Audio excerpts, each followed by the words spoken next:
Satu ras yang selalu ditunjuk sebagai kelompok yang bertanggung jawab terhadap penderitaan dunia, entah itu karena krisis ekonomi atau politik, adalah bangsa Yahudi. Terlepas tuduhan tersebut benar atau tidak, tuduhan tersebut pernah membunuh jutaan orang bangsa Yahudi di Eropa yang dilakukan oleh Nazi Jerman.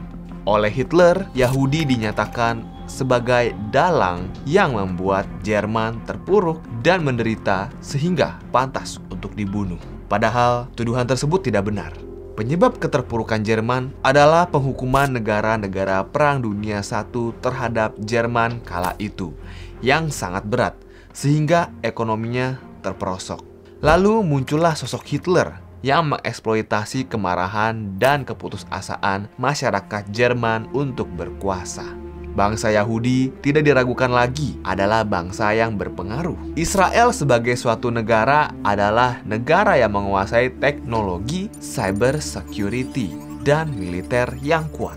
Bahkan Israel adalah negara nomor 1 untuk startup dari banyak teknologi persenjataan militer terbaru berasal dari Israel. Selain itu, banyak peraih Nobel di dunia juga berasal dari bangsa Yahudi, baik dalam ilmu ekonomi, ilmu pengetahuan, dan sastra.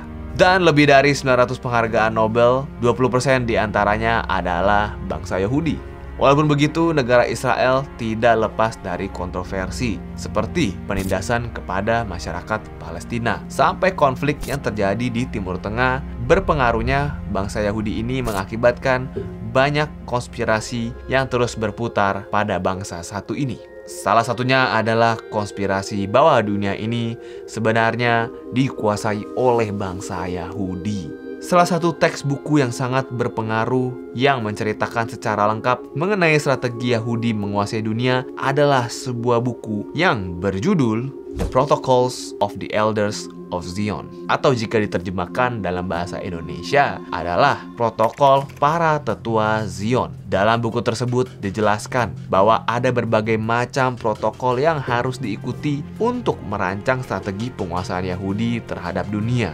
Buku Protocols of the Elders of Zion pertama kali diterbitkan di Rusia pada tahun 1903, lalu diterjemahkan ke dalam berbagai bahasa dan disebarluaskan secara internasional pada awal abad ke-20. Ketika buku ini diterbitkan, sontak langsung menimbulkan perdebatan di tengah masyarakat dunia. Ada yang mengatakan buku tersebut benar, ada juga yang mengatakan bahwa buku tersebut hanyalah sebuah hoax yang bermaksud untuk memojokkan bangsa Yahudi. Buku ini menjadi populer di berbagai dunia. Di Amerika Serikat, Henry Ford, pendiri dari perusahaan otomotif bernama Ford, mendanai percetakan buku The Protocols of the Elders of Zion dalam bahasa Inggris sebanyak 500.000 eksemplar yang didistribusikan ke seluruh Amerika Serikat pada tahun 1920-an. Di Jerman, para guru Jerman mewajibkan para siswa-siswinya untuk membaca buku ini setelah Nazi berkuasa pada tahun 1933. Walaupun pernah diungkapkan dalam surat kabar Inggris The Times pada tahun 1921 dan Frankfurter German Zeitung pada tahun 1924 bahwa buku tersebut sebenarnya adalah hoax, akan tetapi buku tersebut tersedia secara luas dalam berbagai bahasa. Stephen Bronner mengatakan bahwa Protocols of the Elders of Zion adalah karya buku antisemitisme paling berpengaruh yang pernah ditulis. Dalam buku tersebut menjelaskan mengenai notulensi rapat akhir abad ke-19 yang dihadiri oleh para pemimpin Yahudi dunia yang disebut sebagai para The Elders of Zion atau para sesepuh Zion yang berstrategi untuk mengambil alih dunia. Dalam protokol tersebut dijelaskan mengenai rencana dari bangsa Yahudi untuk menguasai dunia dan semua sektor. Misalnya adalah rencana bagi para bankir Yahudi untuk mengontrol ekonomi dunia, rencana kontrol Yahudi atas pers, dan pada akhirnya rencana untuk menghancurkan peradaban dunia.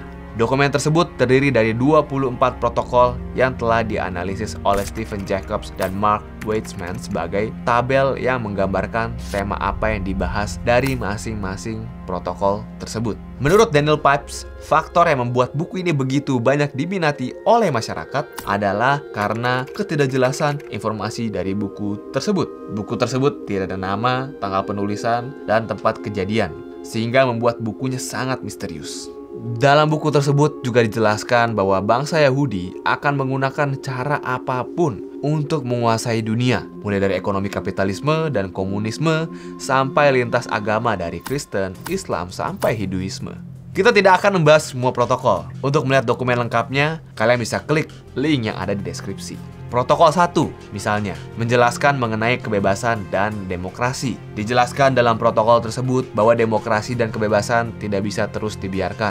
Jika para Yahudi berkuasa, maka idealnya hanyalah segelintir orang sajalah yang bisa berkuasa. Dikatakan bahwa demokrasi bisa menjadi tirani jika diterapkan di masyarakat. Protokol kedua, dijelaskan bahwa peperangan sesungguhnya bukanlah perang fisik, melainkan perang ekonomi dan penguasaan pers. Dijelaskan bahwa negara-negara pasti akan membutuhkan bangsa Yahudi yang kuat untuk kekuatan finansial. Pers juga penting untuk dikuasai karena melalui pers, persepsi masyarakat bisa dibangun.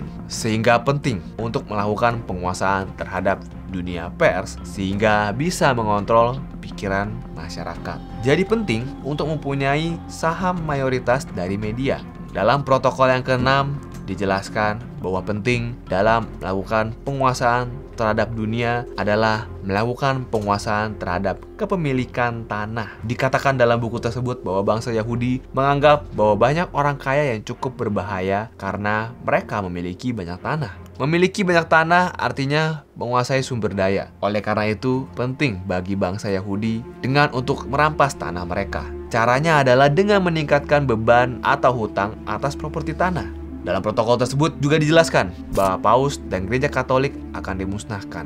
Gereja Katolik dianggap sebagai institusi yang sangat berpengaruh pada saat itu, sehingga penting juga untuk disingkirkan.